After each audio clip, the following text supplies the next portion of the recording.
let's just begin by saying, as I mentioned initially, everyone should lock themselves into the simple fact that this is a reality. Rates are going up in Canada.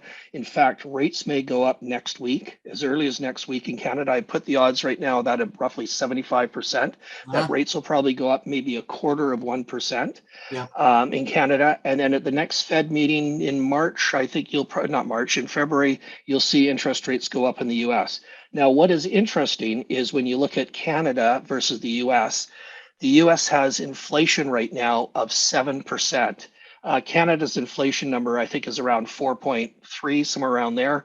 So Canada doesn't, we're in a different economic situation than the Americans. So here's the real challenge. If you're a central banker, how much do you raise interest rates here? And here's the real challenge, the art form of it.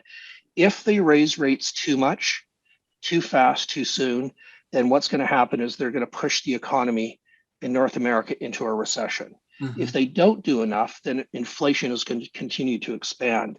Yeah. And with that comes, on each side of that equation, there's pros and cons. We think interest rates will probably only go up about 2 times this year, maybe 3 at the most, mainly because of COVID and supply chain weakness. Because right now, as I said, your coffee's going up, a basket of groceries is going up. Part of that is some demand and supply. And we kind of feel that once the supply chain issues resolve themselves, and not sure how long that'll be, that it will be transitory, but a little late. So maybe by the third quarter of this year, you'll start to see those supply chain issues go. That will put less pressure on on inflation, which means the Federal Reserve or even the Central Bank of Canada doesn't have to react as much, and that will spin out and affect real estate prices, stock prices, commodities, and so forth.